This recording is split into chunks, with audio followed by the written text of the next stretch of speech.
தனுசு ராசிக்காரர்களுக்கு இந்த மாதம் 10ஆம் வீட்டின் அதிபதியான புதன் அதன் வலுவிழந்த ராசியான மீன ராசியின் 4ஆம் வீட்டில் அமர்வதால் ராகு செவ்வாய் போன்ற கிரகங்கள் அதனுடன் இணைந்து அமையும். இதன் காரணமாக பணியிடத்தில் பிரச்சனைகளை சந்திக்க நேரிடும். நீங்கள் ஒருவருடன் வாக்குவாதம் செய்யலாம். வாய் தகராறு காரணமாக பணியிடச் சூழல் சாதகமாக இருக்காது. இதன் காரணமாக உத்தியோகத்தில் சில பிரச்சனைகளை சந்திக்க நேரிடும். வியாபாரத்தில் முன்னேற்றம் இருக்கும், ஆனால் குடும்ப உறுப்பினர்களின் குறுக்கீடு உங்கள் தொழிலில் அதிகரிக்கலாம். அதனால் நீங்கள் சில பிரச்சனைகளை சந்திக்க நேரிடும். உங்கள் வணிக கூட்டாளருடன் எந்தவிதமான சண்டையையும் தவிர்க்கவும். விவாதத்தை அதிகரிக்க அனுமதிக்காதீர்கள்.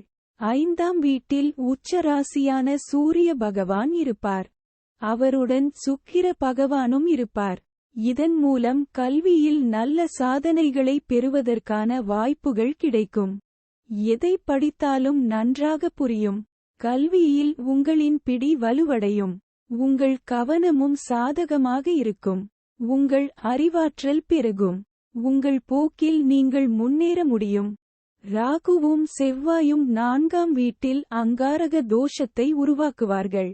புதனும் அங்கு அமைவதால் குடும்ப உறுப்பினர்களிடையே பரஸ்பர இணக்கமின்மை ஏற்படும். குடும்பத்தில் அமைதியின்மை அதிகரிக்கலாம். உங்கள் தாயார் உடல்நலக்குறைவால் சிரமப்படக்கூடும். திருமண வாழ்க்கை வாழ்பவர்களுக்கு நேரம் நன்றாக இருந்தாலும் உங்கள் வாழ்க்கை துணையுடன் பல வாழ்க்கை முடிவுகளை எடுப்பீர்கள்.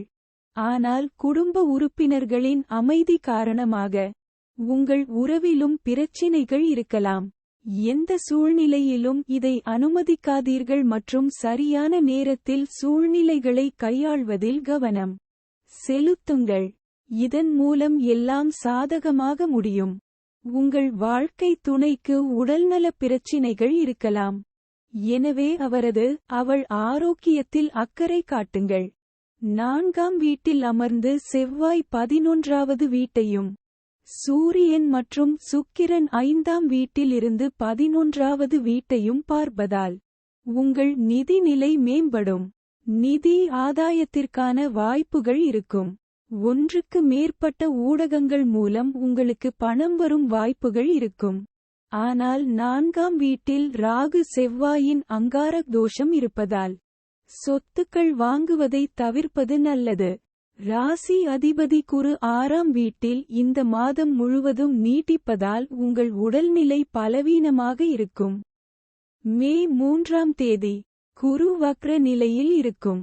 இந்த நேரம் உங்கள் ஆரோக்கியத்தை மேலும் பலவீனப்படுத்தலாம். உங்களுக்கு வயிறு தொடர்பான பிரச்சனைகள் இருக்கலாம் மற்றும் நெஞ்சு எரிச்சல், இறுக்கம் அல்லது தொற்று போன்ற பிரச்சனைகள் ஏற்பட வாய்ப்பு உள்ளது.